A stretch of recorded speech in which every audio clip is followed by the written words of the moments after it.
который уже с нами, и поэтому я не теряю ни секунды, перехожу к нему, и вопрос у нас сегодня очень-очень важный.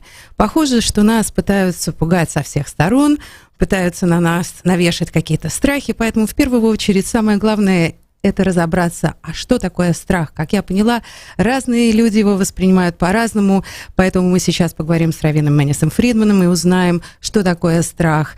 И с философской точки зрения, и с точки зрения того, что такое страх. На этом монолог закончен. Переходим к диалогу с раввином Манисом Фридманом. Rabbi Manis Friedman, hello. Thank God it's Tuesday. Very excited about this program because when I went on your seminar at Beis Hana, it was very, very, what I saw most of all, that people can't identify the word fear. It seems to mean very different thing to practically everyone. So, of course, my first question would be, is fear objective or subjective? Is it a feeling, or is it something more than a feeling? And it seems that we live in the times of fear, or at least that is what the society is trying to, kind of the feeling that is trying to have us feel. There's fear of dying, fear of getting sick, fear of losing a job, fear of failing, fear of losing freedoms, fear. There's so many fears. It seems like the world became one big fear factor. And I don't know, valid, not valid, what's real, what's not real, what's objective, what's subjective, is it positive, is it negative? Rabbi Friedman, help us understand, please. That was a good retreat, wasn't it? Oh, it was amazing. I got a lot out of it, really. It was really, really inspirational. Got us to think a lot about very many things, interact with each other, and really, I walked away a lot smarter and a lot happier, spiritually happier. And the food was good too. Oh, don't get me started. Yes. That was the big surprise. That I did not expect. I expected a lot of great conversations, a lot of great teachings, a lot of great interaction. Did not expect great food. That was a bonus. It was good. Yeah. Okay, so you're asking about fear, but exactly the same questions can be asked about love. That was going to be my next show with you, but Is it good? Is it bad? Yeah. Is it necessary? Is it subjective? Same questions. In fact, love and fear are inseparable. If it's not a combination, then it's not real. There is no love without a little bit of fear. And there is no fear if you don't love. Like if you have nothing to lose, then you're afraid of nothing. Having something to lose means you love something. So you really can't separate the two completely, although they are opposite emotions, like the right and the left hand. They're opposites, and yet they're somehow inseparable. So we actually spoke about this at the retreat.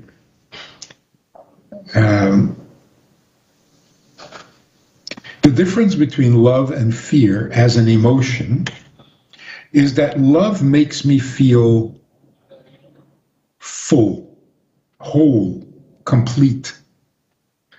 Fear is anything that makes me feel smaller, weaker, insignificant. So fear comes in both positive and negative forms. I can feel smaller, insignificant, tiny, frail because I'm in the presence of somebody much bigger than me, much stronger than me, so it makes me feel small. Or I can feel small, vulnerable, and frail because something is threatening me. And that can be a snake. I'm not impressed. I'm not in awe. I'm really frightened. But what they have in common is it brings out my vulnerability. Love, on the other hand, brings out my well-being, my positive status. I'm comfortable with who I am. I like being me. That's what love does to you. That's why love can also be very selfish, because it makes me feel good about me.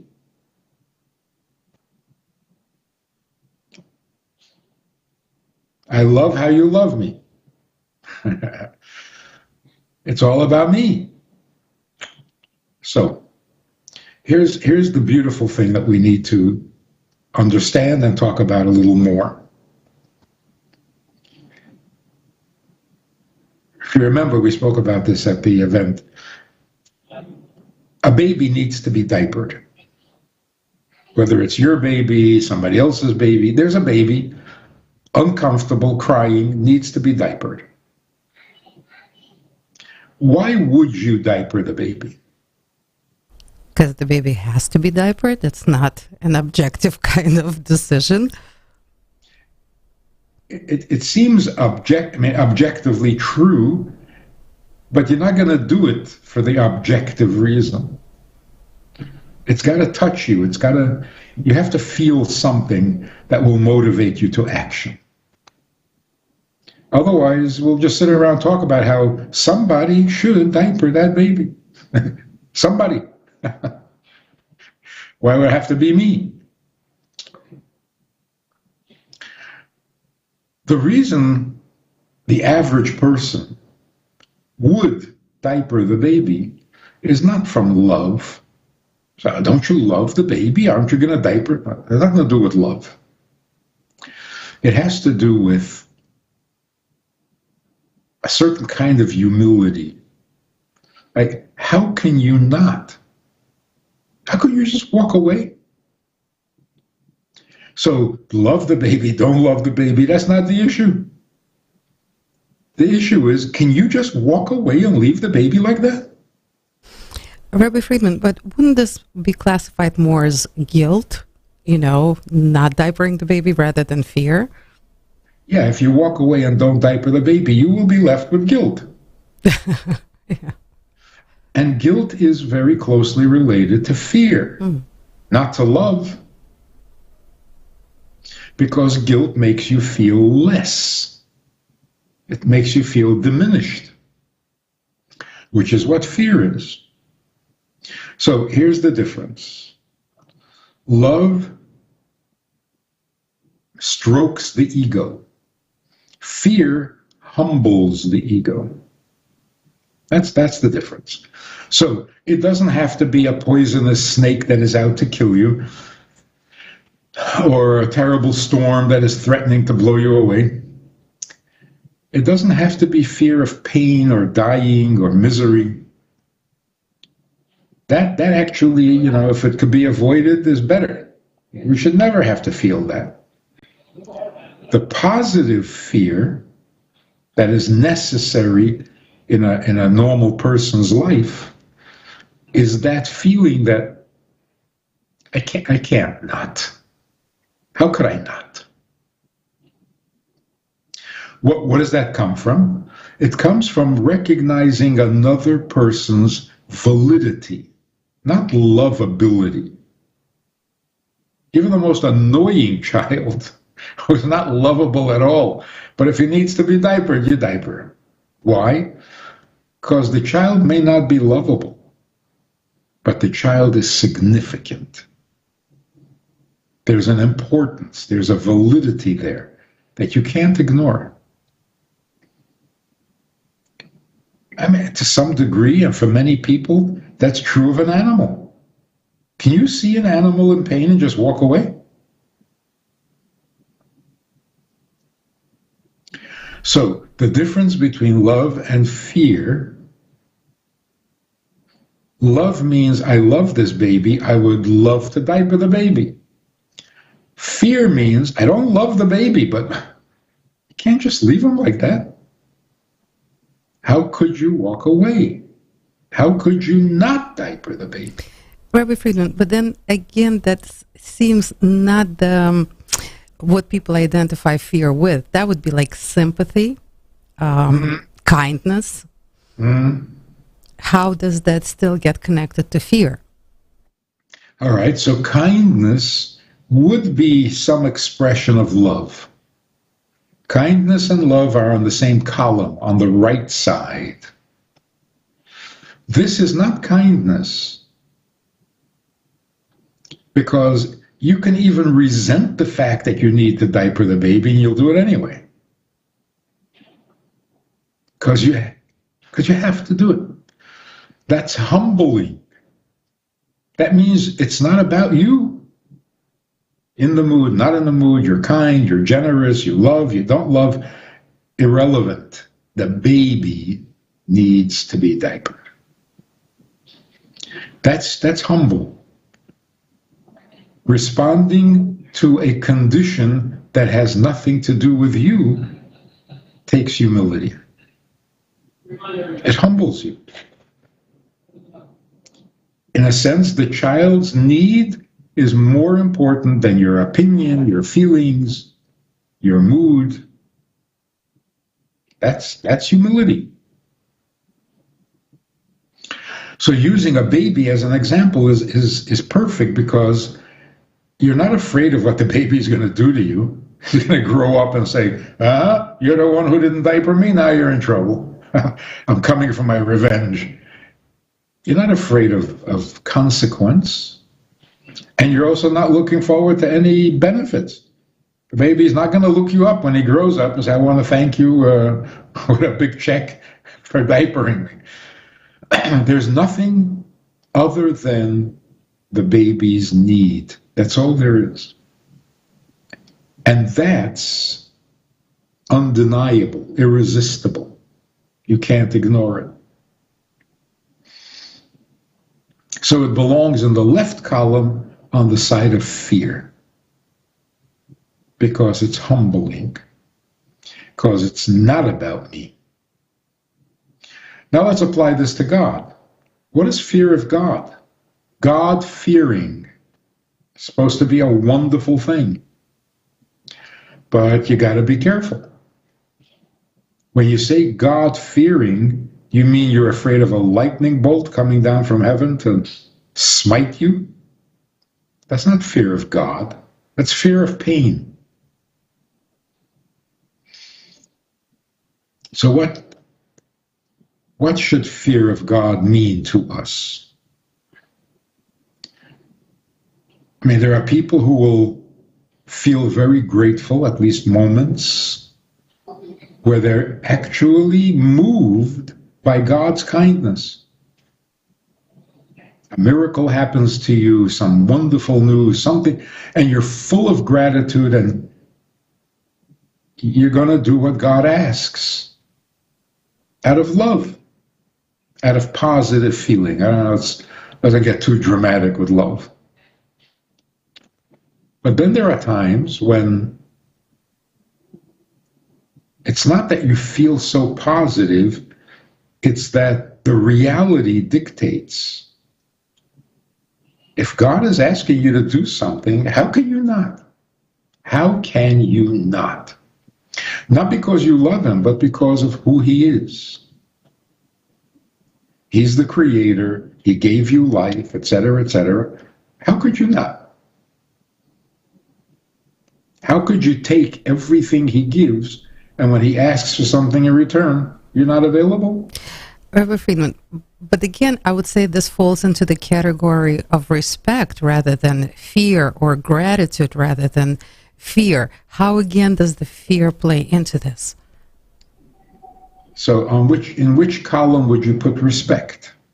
Love or fear?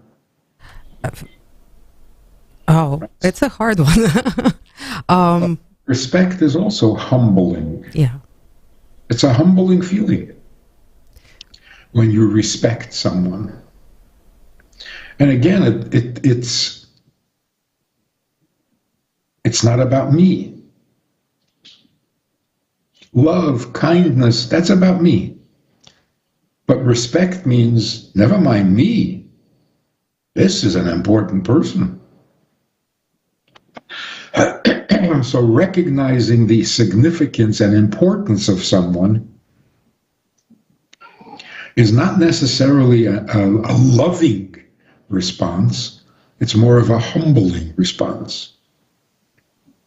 So how can I not? Now here's an interesting consequence. If I diaper the baby because I love the baby, I will diaper the baby as long as it doesn't cost me anything, because I'm doing it out of love. Love is not supposed to cost me. Love makes me feel good. So if it's going to hurt me to diaper the baby, I'm not going to do it, because I'm motivated by love. So as long as it's beautiful and loving and gentle, and yeah, I'm into it. Hey, it's getting serious. But if you're diapering the baby because how could you not? Then even if there is some consequence and I'm going to lose time, I'm going to lose money, I'm going to be, whatever it is, I'm going to do it anyway, because how can I not? Which means the feeling, how can I not, is more powerful than love. Because love is restricted to my mood. How much do I love? I don't love you that much. I'm not going to go that far out of my way for you, because I don't love you that much. So what I'm going to do for you depends on my love. I love you a lot, I'll do a lot. I love you a little, I'll do a little.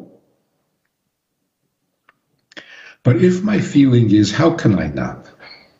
You're walking down by the river and someone is drowning. Should you, will you jump in and save them? Well, if I'm in the mood, no. Well, who is it? Is it somebody I love? That's not even a question. You jump in because how could you not? Even if you can't swim, you jump in anyway. How could you not? So how could you not is more powerful than love. Why? Because love is limited to what I'm feeling. How could I not is determined by the need. How desperately does a person drowning need to be saved? That's how intensely I'm going to try to save him, whether I'm in the mood or not. So here are the differences. When I love you, my attachment, commitment, devotion is only as strong as me. Me, my love. But when I'm doing for you because how can I not? Then what determines the degree of my favor and my devotion is you. How big is your need? Not how good is my mood. And so when I'm loving, I'm being as good as I can be. When I'm doing for you because how can I not? Then I am as desperate or as strong or as devoted as you are. And that's much greater. That empowers me. So a good example is on those rare occasions where a child, for example, is stuck under a bus, under a truck, and somebody walks over and lifts up the truck. Like, where did that come from? You can't pick up a truck. What were you even thinking when you went over there to pick up the truck? You out of your mind? It's funny. If you were stuck under the truck, could you lift it up? No. But somebody else is stuck under the truck, you could lift the truck. What is that dynamic? If it's about me, then I'm only as capable as I am, and I cannot pick up trucks.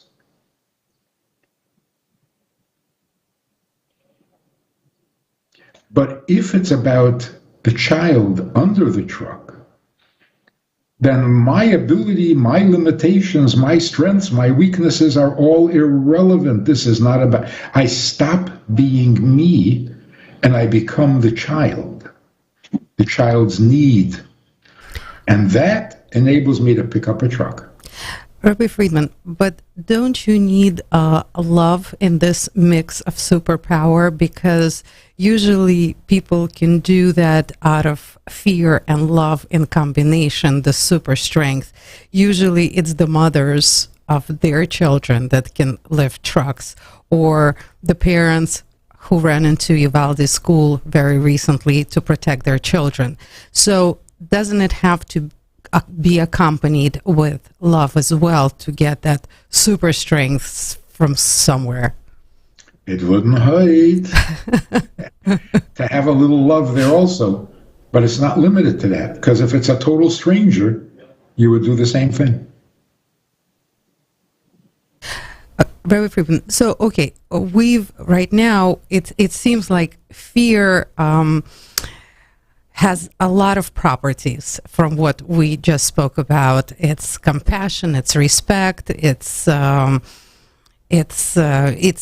need. There are a lot of things that it seems that whatever is humbling, it kind of goes on the side of the fear, not on the side of the love, and it seems to be all positive from what we've just discussed. All positive. I don't see any negativity when it comes to fear. However, the society we live in today, it seems that it's coming from different directions into the society, to the people. It's trying to relate to the people, different kind of fears. I mean, somebody is setting all kind of fears into today's society. Fear of death, fear of disease, fear of pandemics, fear of famine, fear of poverty, fear of losing freedoms, fear of people already have a name for it. It's called fear porn. This is the times, yeah, that's what people are referring to, the kind of fear that is being spread around through the media, through different sources. Now amongst the people, it's called fear porn. So what is going on? What can be accomplished with this kind of spreading of fear into society? What is the purpose, and what can be the outcome based on what we've just discussed? That's a perfect juxtaposition of positive fear and negative fear. All these fears you're describing, we should not have. You shouldn't be afraid of these things. And that's why those who are encouraging it or spreading that kind of fear are abusing you. It's abuse. The same can be true with love. For the longest time, love was used as a negative tool to make you feel terrible, to make you feel needy, to make you feel dependent. So everything can be used negatively and corruptly and so on. It's important to know that even the worst, most negative thing in the world has its appropriate application where it is a virtue.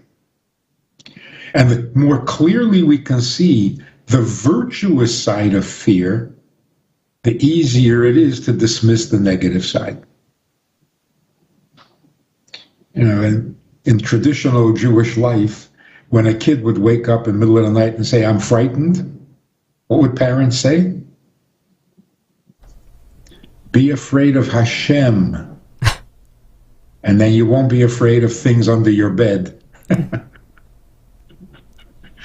didn't always work, but it's always true. You're experiencing fear. Okay, make it the right fear. Put it in the column where it belongs. Positive fear. And then the negative fear becomes insignificant and you let it go.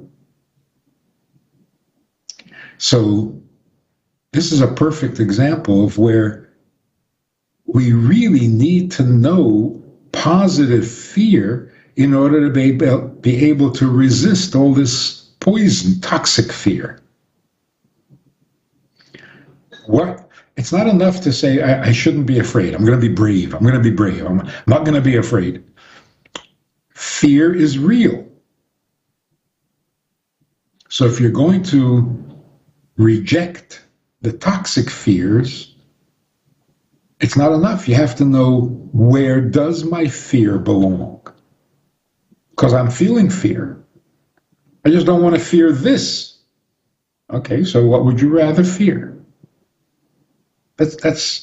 That's a very important psychological consideration. You can't just say, don't. Don't be afraid. Be brave. Fear is real. I'm experiencing fear. And to simply say, don't, either give me an alternative, which would be really ambitious. Every time you're afraid, feel love instead. Yeah, that's like, don't worry, be happy. Thank you very much for that advice. So it is very helpful with every toxic feeling. I mean, to get really dramatic, a person who feels a need to take their own life, God forbid, is it enough to say, oh no, you're wonderful, love yourself, love yourself?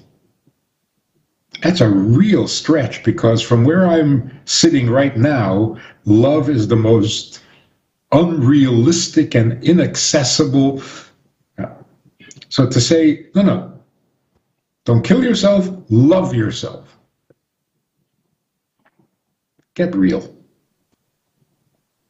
It'll take a long time before I love myself in a healthy way. And right now, there's a danger of losing my life. So that's not a good answer. A useful answer would be, you need to kill yourself? Why? Are you in a concentration camp and miserable and dying anyway? And no, you're not. So you're not the one. There are people who need to kill themselves. You're not it. So identify who does need to kill himself. Then that feeling you're having is a little validated, but it doesn't apply to you. See, that's a reasonable next step. Much more reasonable than, no, never, ever, don't ever. What? You're invalidating my entire experience? It's not going to work. There was this woman crying to me many years ago when I first realized this. And something just occurred to me just watching the way she was crying. And I said to her, are you an orphan? The way she was crying suggested an orphan. Like, nobody cares about me. What's going to be with me? Are you an orphan? She says, no. I said, then why do you cry like an orphan? And she stopped. Because all of a sudden, she knew where her feeling belonged, and it didn't belong in her life.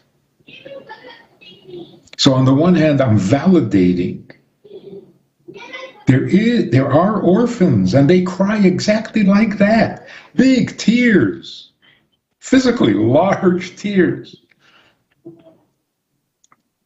So, is that you? No, I'm not an orphan. Okay, then leave it where it belongs. It doesn't belong to you.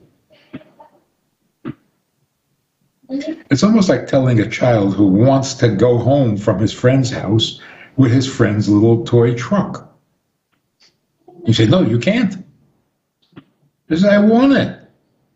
You say, no, you can't. It's stealing. It's not your truck.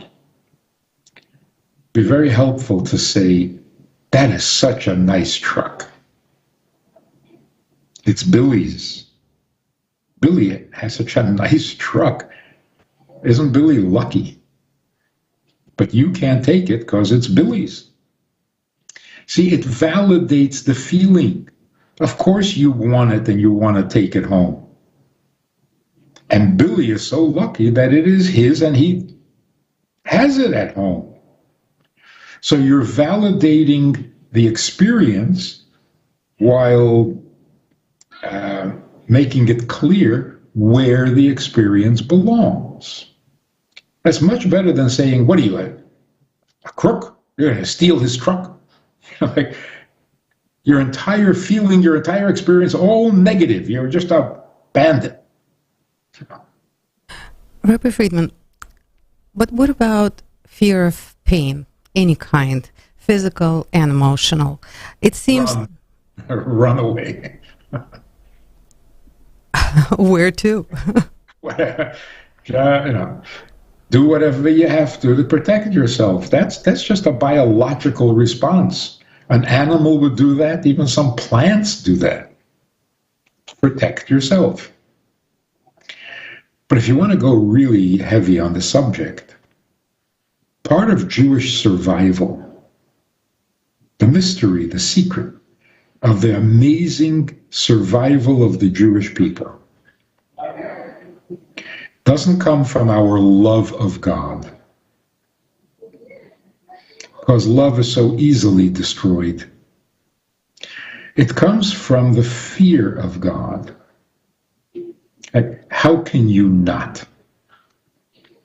So, for example, there were times under other governments where you were not allowed to circumcise your child. It was illegal. Jews circumcised their child. Why? How could you not? How could you not? If it was, oh, that's my favorite mitzvah. No, then you would stop. In other words,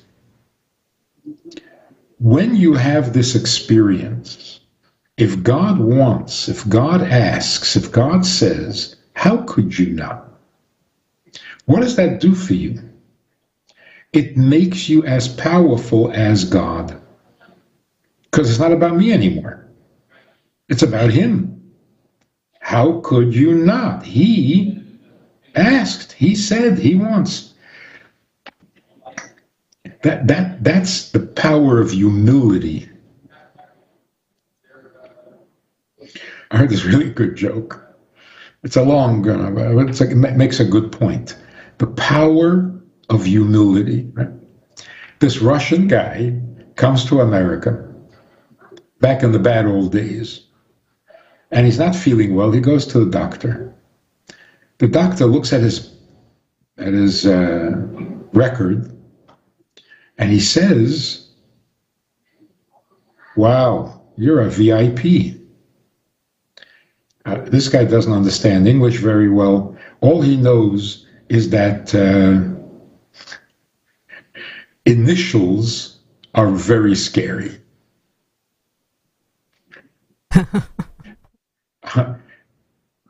I'm a VIP? Is that like KGB? Like NKVD? What? He's frightened out of his mind because when you use initials, it's very... Anyway, they finish the exam, they go into the doctor's office, and he's waiting to find out what that terrible condition is. Doctor doesn't mention it. So now he's really panicked because, things that are very important are secret.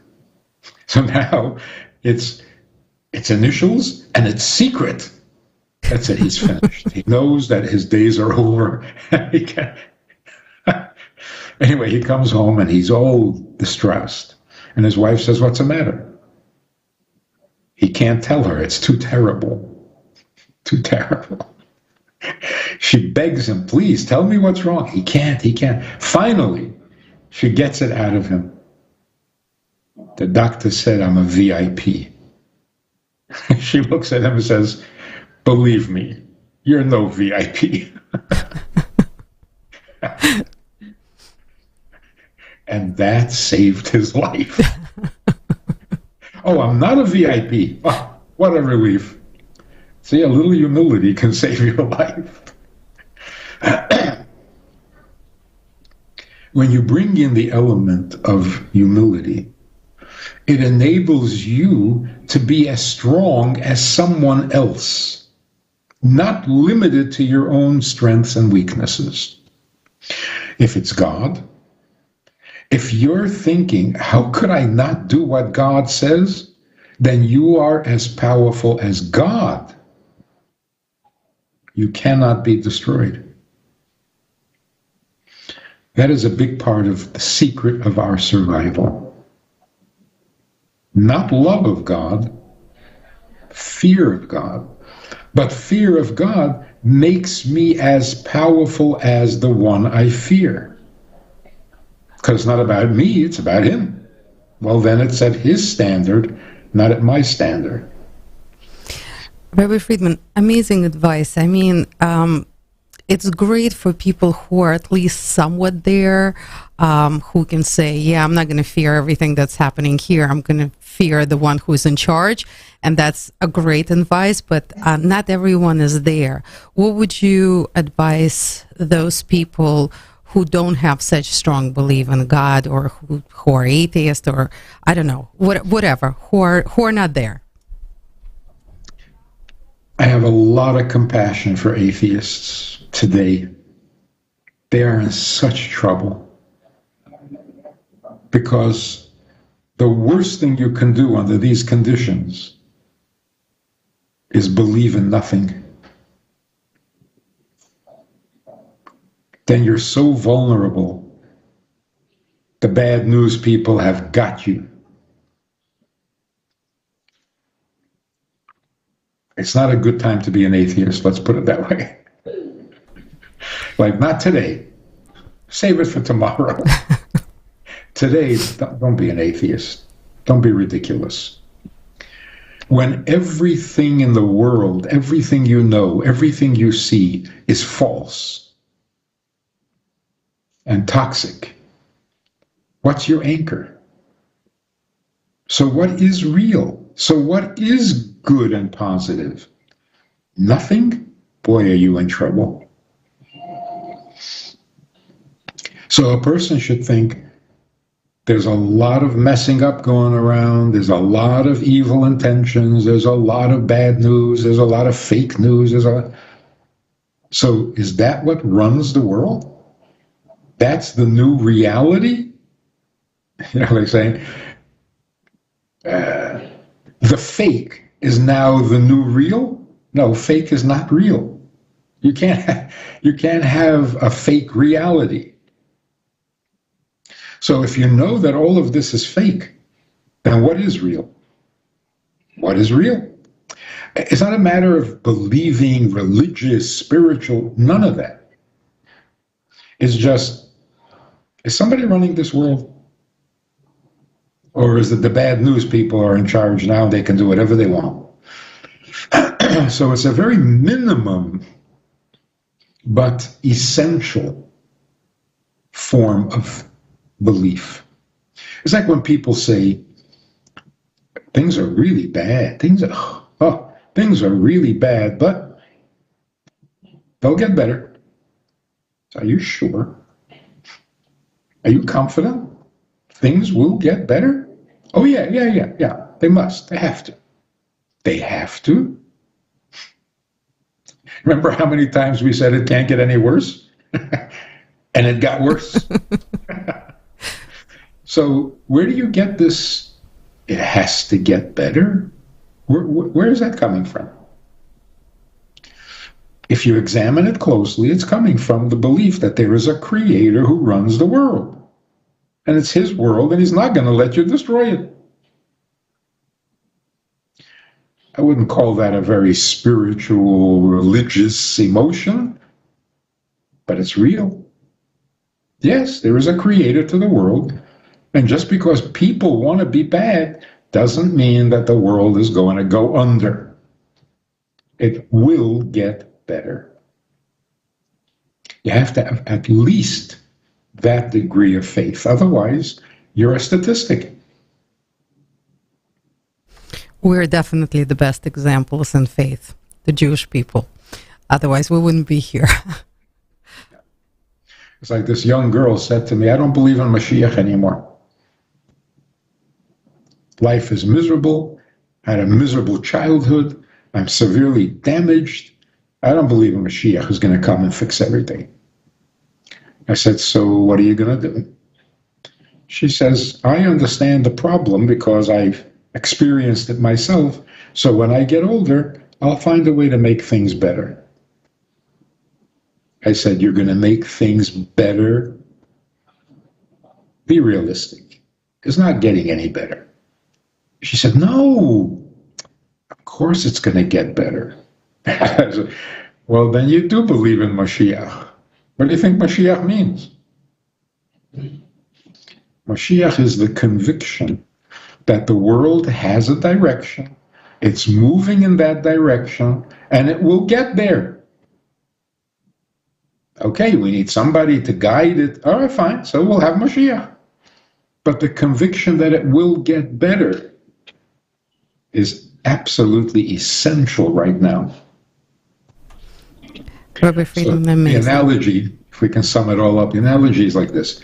There is this huge ship called the universe. And there are many people on that ship. And the ship has always been heading towards Jerusalem, towards godliness. That's the direction. From here, it would be east, right? Now imagine there's a person on the deck of the ship, and he's walking towards the west. And you stop him and you say, you're going in the wrong direction. That way. We should be going east, not west. He says, I think I'm going in the right direction. Fine. Go. Gesundheit. You know where you're going to end up? In the east. Because the ship is going to the east. So you can walk towards the west all you want. We're going east. All roads lead back to God. It's a pity that you think you're going west. You're just lying to yourself. You're just out of touch with reality. So I'll do you a favor and I will remind you that this ship is going east. Get with the program. Now, imagine everyone on the ship is walking towards the west. Everyone. But where are we going? We're going east. So, how did everyone get that confused? What's the difference? They're confused. They think they're going west, but they're headed east. It's sad that they're not enjoying the process. They're frustrated because they think they're going in that direction, but they're really not. So if you're concerned, if you have a little bit of love for your fellow human being, you will try to straighten them out and say, hey, don't frustrate yourself. We're going east. It's a good direction. That's where we're supposed to be going. That's where we're going to end up. Get with the program.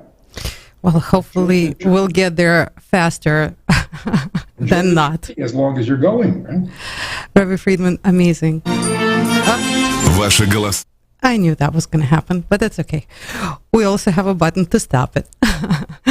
Rabbi Friedman, amazing hour, amazing insights, amazing light and positivity.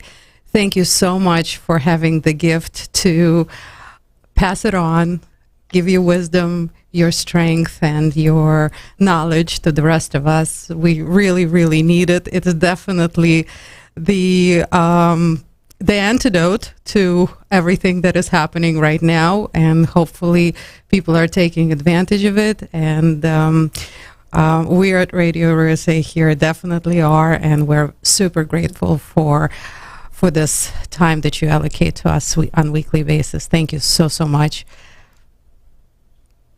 And may you have a wonderful, wonderful week. А для тех, кто сейчас нас слушал, спасибо вам огромное. Спасибо, что вы хотите видеть мир более прекрасным, более позитивным, жить в нем продуктивно, конструктивно. Это самое замечательное, что мы можем сейчас сделать для себя и для других. Так что, пожалуйста, не останавливайтесь на достигнутом. У Рабби Маниса Фридмана столько сейчас интересных лекций на его YouTube-канале Rabbi Manis Friedman. И It's Good to Know.org, очень много информации. Также вот у меня всегда при себе вот эта вот книга Creating the Life That Matters. Потрясающая, ее читают все, кому я рекомендую, и все получают от этого очень много всего позитивного. Так что спасибо всем, кто нас слушал. Я Аня Пекерман и Рабби Манис Фридман. Прощаемся с вами до следующей недели. WWPR 105.1 FM HD2 New York. WMIB 103.